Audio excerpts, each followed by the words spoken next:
About the tropics this morning, guys, because that's getting heated up once again after just a few days without a named system after Maria fell apart and moved out into the North Atlantic. Now we have tropical depression number 16. It will eventually take on the name of Nate once it strengthens to a tropical storm, likely in the next 24 hours. You see here some rotation in the atmosphere and some convection or some thunderstorms starting to develop around the center of circulation here. But this is the coast of Nicaragua there, and it's actually expected to move up and over land here within the next 12 hours. You know, land interaction and tropical systems don't usually mix too well, and that means a gradual weakening of the system before it merges back over open land. It is very far away from us here in Hampton Roads, over 1,500 miles away, and it's not coming here directly. We may see some remnant rain from it after it makes landfall along the Gulf Coast, but until then, no issue for us at all. It is sitting over very warm, deep, hot water and temperatures in the mid to upper 80s.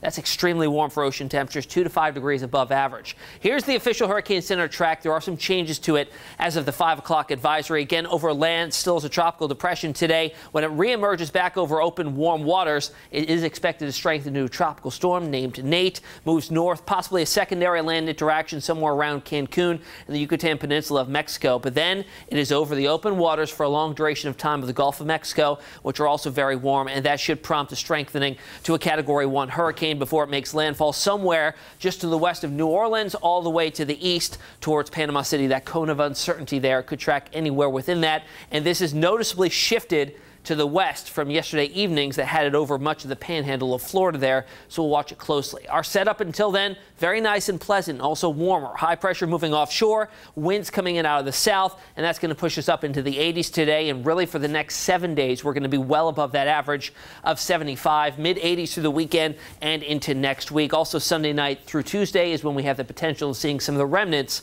of Nate in terms of some much-needed rain. 60 degrees outside right now, a dew point just a degree behind. Those numbers close together, so we are seeing some fog developing out there. 2.5 miles in Chesapeake, a quarter mile in Elizabeth City, over to Currituck, 5 miles at the beach, a mile in Suffolk, and a half mile now in Franklin. As we go through the day, that fog lifts, sunshine reemerges, and it's going to be a warm, very pleasant day. Temperatures in the low 80s and sunny skies through the afternoon. Overnight tonight, winds calm down, skies clear out, temperatures falling back into the upper 50s and low 60s, so not nearly as cool as the last couple mornings. And tomorrow we'll add on a few more degrees to our afternoon highs, likely in the mid 80s before a few afternoon high clouds build on in.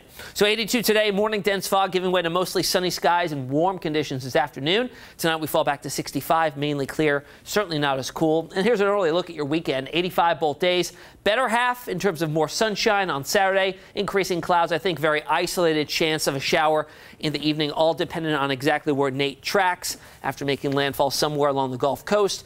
And then in early next week, we'll keep that rain chance in there again, dependent on the track of Nate through Monday and Tuesday.